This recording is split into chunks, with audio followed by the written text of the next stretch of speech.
Hello बच्चों, आप सबको नमस्कार। जैसा कि हम जानते हैं कि हमने अपने लास्ट वीडियो में वेक्टर का जो था मल्टीप्लिकेशन करा था, उसमें मैंने आपको स्केलर प्रोडक्ट के बारे में बोला था। सो बच्चों, आज मैं आपको कुछ न्यूमेरिकल्स करवाऊंगा जो स्केलर प्रोडक्ट के ऊपर बेस्ड होंगे।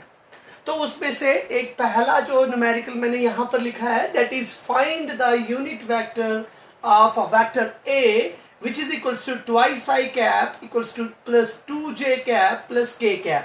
मतलब बच्चों, जब भी हमें एक यूनिट वेक्टर को कैलकुलेट करना होता है तो हम उसको कैसे कैलकुलेट करते हैं। हमने अपनी लास्ट की लेक्चर्स में वेक्टर्स की एक टाइप करी थी जिसका नाम था यूनिट वेक्टर। तो बच्चों, यूनिट वेक्टर का एक फॉर्मूला था, उसको हमने कैसे करा था, सबसे पहले हम उसको रिमाइंड करेंगे। तो बच्चे देखिए, यूनिट वेक्टर को हम ए कैप से रिप्रेजेंट करते हैं और यूनिट वेक्टर होता है ratio of vector to its magnitude. तो बच्चों, ये जो फॉर्मूला है, इस फॉर्मूला में आपके पास वेक्टर है और उसका मैग्नीट्यूड, इसका मतलब आपको मैग्नीट्यूड निकालना आना चाहिए। तो मैं आपको स्टार्टिंग में मैग्नीट्यूड को निकालने का एक तरीका दिखाता हूं कि मैग्नीट्यूड कैसे निकलता है। किसी भी वेक्टर का मैग्नीट्यूड अगर आपको निकालना हो तो आप इस फॉर्मूला से निकाल सकते हैं। देखिए बच्चों, हम जानते हैं कि हमारे पास एक वेक्टर को हम इस तरीके से लिख सकते हैं, a x i cap, a y j cap and a z k cap. तो देखिए बच्चों, x component of a vector, y component of a vector and z component of a vector. तो जब भी आपको यूनिट वेक्टर निकालना होता है तो उसमें आपके पास मैग्नीट्यूड की जरूरत पड़ती है। तो आप मैग्नीट्यूड को कैसे कैलकुलेट कर सकते हैं। मैग्नीट्यूड को कैलकुलेट करने का फॉर्मूला मैं यहां पर लिख रहा हूं, अंडर रूट x कंपोनेंट का स्क्वायर प्लस y कंपोनेंट का स्क्वायर प्लस z कंपोनेंट का स्क्वायर। तो बच्चों, ये वो फॉर्मूला होता है जिसकी बेसिस पर हम किसी भी वेक्टर का मैग्नीट्यूड फाइंड आउट कर सकते हैं। तो अब देखिए बच्चों, ए एक्स की जगह पर यहां पर 2 है, ए वाई की जगह पर यहां पर 2 है और ए जी की जगह पर यहां पर 1 है। तो हम इनका इस्तेमाल करके यहां पर ए का मैग्नीट्यूड कैलकुलेट कर देंगे और यूनिट वेक्टर को निकाल देंगे। तो देखिए बच्चों, यहां पर मैं आप इसी फॉर्मूला को यूज करके फॉर्मूले से इस न्यूमेरिकल को सॉल्व कर देता हूं। सॉल्यूशन देखिए बच्चों, मैं यहां पर लिखूंगा A cap is equals to, देखिए ए वेक्टर जैसा था वैसा का वैसा लिखेंगे आप, twice i cap plus twice j cap plus k cap और अपॉन यहां पर बच्चों ए वेक्टर का जो है आपको मैग्नीट्यूड चाहिए। तो मैग्नीट्यूड के लिए देखिए बच्चों, ये वाला फॉर्मूला आप लगाएंगे, that is under root A X की जगह पे बच्चों आपके पास 2 आएगा, 2 square plus A Y that is again 2 square plus और ए जी आपके पास 1 है, दैट इज 1 स्क्वायर। तो देखिए बच्चों, ए कैप किसके बराबर हो जाएगा, आप वेक्टर कंप्लीट वैसे का वैसा लिखेंगे divided by 2 square that is 4 plus 2 square again 4 plus 1 square that is 1। तो देखिए, अब मैंने क्या करा, अब मैं इसको कैलकुलेट करता हूं और मेरे पास फाइनल आंसर आ जाएगा। ये हो जाएगा twice i cap plus twice j cap plus k cap divided by root 9, 4 plus 4 8 plus 1 9 and it becomes twice i cap twice j cap plus k cap divided by 3। तो बच्चों देखिए, यहां पर एक वेक्टर को कौन डिवाइड कर रहा है, यहां पर एक स्केलर है दैट इज मैग्नीट्यूड। इसका मतलब आप इसको इस तरीके से भी लिख सकते हैं, a unit vector equals to 1/3 that is vector twice i cap twice j cap plus k cap. तो बच्चों, कभी भी आपको कोई बोले कि किसी भी वेक्टर का यूनिट वेक्टर आपको फाइंड आउट करना है तो उसमें आपके पास मैग्नीट्यूड की जरूरत पड़ती है। इसी तरीके से मैं यहां पर एक दूसरा एग्जांपल दे दूंगा आपको, उस पे थोड़ा सा जीरो वेक्टर का कॉन्सेप्ट इंट्रोड्यूस करवाऊंगा। देखिए बच्चों, अगर आपके पास ए वेक्टर के बदले कोई बी वेक्टर होता और वहां पर इस तरीके से होता 3i cap plus 4j cap, तो बच्चों this is also the vector here. That is आप सोचेंगे कि in this particular question i cap and j cap is there but k cap is absent here. But dear students, k cap although is absent here, but you can introduce that k cap by using zero vector, that is 0 k cap. It means आप इसको इस तरीके से लिख सकते हैं. तो ये आ जाएगा b x I cap plus b y j cap plus b z k cap. तो देखिए बच्चों, यही फॉर्मूला आप लगाएंगे तो फॉर्मूला सेम है, that is b cap should be equals to b vector divided by b magnitude. तो बच्चों देखिए, b वेक्टर आप वही लिखेंगे 3i cap plus 4j cap plus 0k cap divided by under root. Formula क्या आएगा बच्चों? bx की जगह पे आप लिखेंगे 3 square plus 4 square plus 0 square. तो देखिए ये किसके बराबर हो जाएगा? ये आपके पास हो जाएगा, दिस बिकम्स आपके पास b cap is equals to 3i cap plus 4j cap divided by under root 9 plus 16. 3i cap plus 4j cap divided by 9 plus 16 is 25.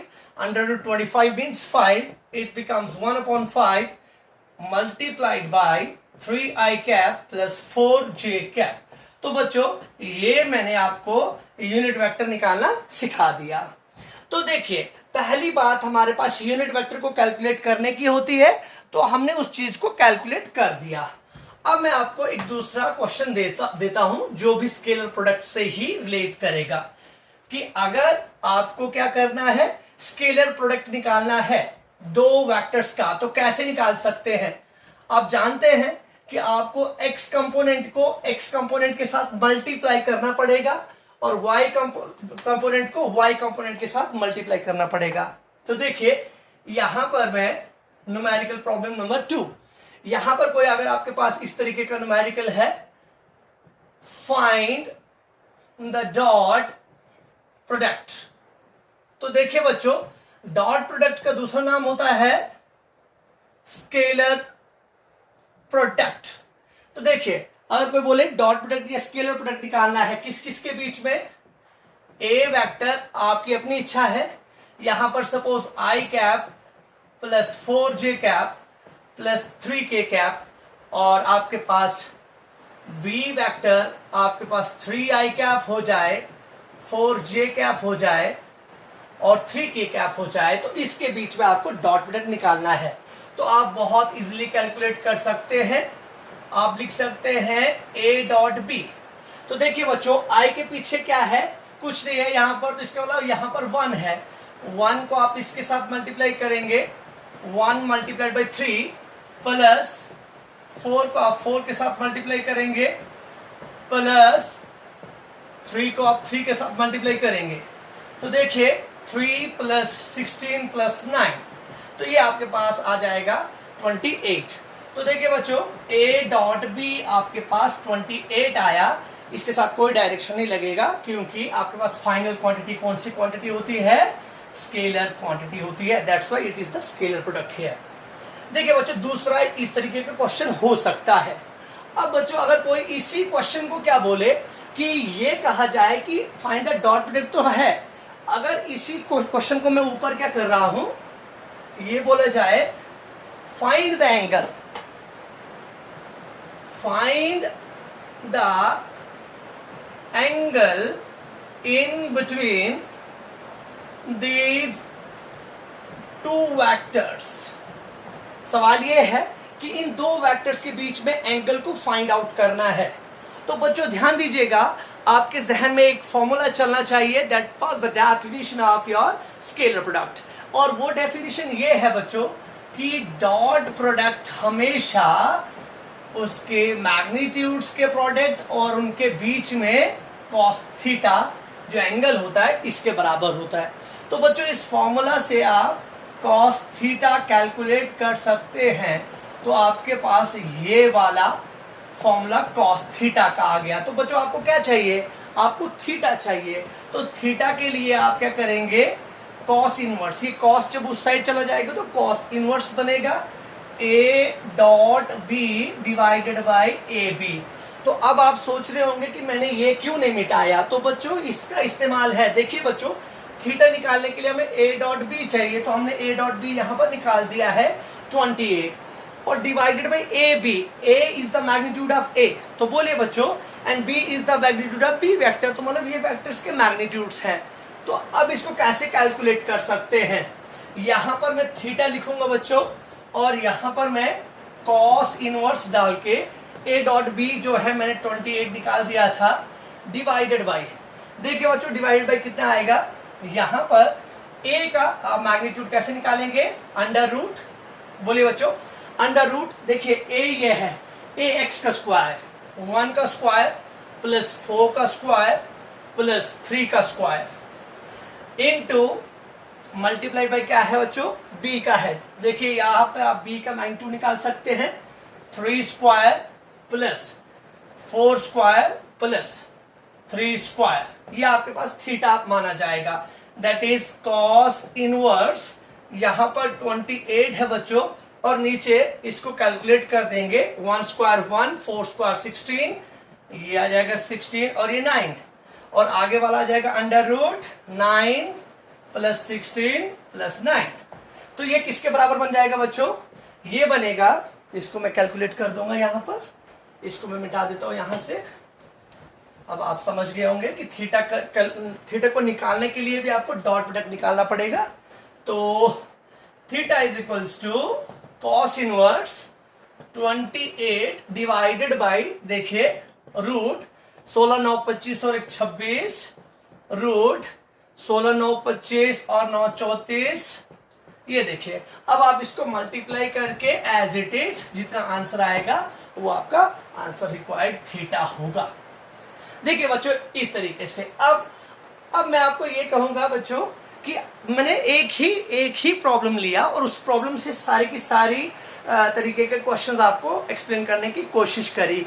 सबसे पहले मैंने बोला यूनिट वेक्टर कैसे निकलता है, दूसरा मैंने कहा डॉट प्रोडक्ट कैसे सॉल्व होता है, और तीसरा मैंने कहा उनके बीच में थीटा कैसे मालूम होता है। अब चौथी बात जो है वो मैं यहाँ पर इसी न्यूमेरिकल से आपको समझाऊंगा। वो ये लिखूंगा बच्चों कि यहाँ पर अगर ये देखा जाए कि एंगल तो मैंने निकाल दिया बच्चों, आपके पास क्वेश्चन इस तरीके से आ सकता है कि यहाँ पर मैं इस क्वेश्चन को मिटाता हूं अभी, और यहां पर मैं लिख दूंगा कि अगर चेक, क्या चेक करना है, A is perpendicular to B और नॉट। क्वेश्चन ये है, चेक कीजिए कि A वेक्टर जो है B वेक्टर के ऊपर परपेंडिकुलर है या नहीं है। तो देखिए अब A वेक्टर कौन सा है, सपोज आपके दिमाग में A वेक्टर चल रहा है, मान लेते हैं 9i cap 3j cap minus 3k cap, और बच्चों B वेक्टर मैं यहां पर ले लेता हूं twice i cap minus 3j cap plus 3k cap. तो देखिए बच्चों इन दो वेक्टर्स के बीच में आपको क्या करना है बच्चों, मतलब आपको बोला है चेक करो कि इसका मतलब परपेंडिकुलर का मतलब थीटा कितना आना चाहिए, 90 आना चाहिए। तो बच्चों जो मैंने अभी अभी करवाया थीटा को कैलकुलेट करने का तरीका, उस तरीके से भी आप जा सकते हैं। पर मैंने आपको लास्ट लेक्चर में ये कहा था कि बच्चों अगर आपको दो वेक्टर्स को ये देखना है कि वो दोनों के दोनों वेक्टर्स एक दूसरे के परपेंडिकुलर हैं या नहीं, तो आपको उनके बीच का डॉट प्रोडक्ट निकालना पड़ेगा। और आप जैसे ही डॉट प्रोडक्ट निकालेंगे, अगर डॉट प्रोडक्ट का आंसर 0 आता है तो वो एक दूसरे के परपेंडिकुलर होंगे। अगर डॉट प्रोडक्ट का आंसर 0 नहीं आता तो वो दो के दो वेक्टर्स एक दूसरे के परपेंडिकुलर नहीं होंगे। 0 आना जरूरी है। तो निकालिए बच्चों डॉट प्रोडक्ट। आप A डॉट B करेंगे तो आपके पास I कंपोनेंट के साथ x component means 9 multiply by 2 plus 3 multiplied by minus 3 plus minus 3 multiplied by 3। देखिए minus 3 3, 9 2s are 18 plus minus 3 3s are 9 plus minus 3 3s are 9 तो 18 minus 9 minus 9, तो बच्चों answer आ गया, the big zero is here. It means आपके पास answer 0 आ गया, तो आप बोलेंगे यस, हमने चेक कर दिया कि this A vector is perpendicular to B vector. इसको आप उसी फॉर्मूले से भी चलाएंगे बच्चों। तो देखिए थीटा का मैंने अभी फॉर्मूला दिया था, cos inverse A dot B divided by A B, ये वाला फॉर्मूला मैंने अभी आपको दिया था। तो देखिए बच्चों, cos inverse A dot B अभी मैंने लाया 0, और बच्चों ए डॉट बी अगर 0 लाया तो इधर कुछ भी मैग्नीट्यूड आ जाए, कुछ भी मैग्नीट्यूड आ जाए ए बी, तो 0 को आप किसी चीज के साथ डिवाइड करेंगे तो आंसर 0 आएगा। तो theta equals to cos inverse 0। तो बच्चों कॉस इनवर्स 0 मतलब कॉस का वैल्यू 0 कब होता है? आप बोलेंगे जब थीटा 90 होता है तब वैल्यू 0 होता है। इसका मतलब आपके पास ए वेक्टर इस तरीके से होगा और बी वेक्टर इस तरीके से होगा और एंगल 90 डिग्री होगा। I am expecting that you all got the point of me, और आपसे उम्मीद कर रहा हूं कि नेक्स्ट लेक्चर जब भी आएगी उसको पढ़ने से पहले आप इस लेक्चर से जाएंगे और इससे पीछे वाले लेक्चर को भी पढ़ेंगे, तब जाके आपके सारे के सारे कॉन्सेप्ट्स क्लियर होंगे। Thank you so much.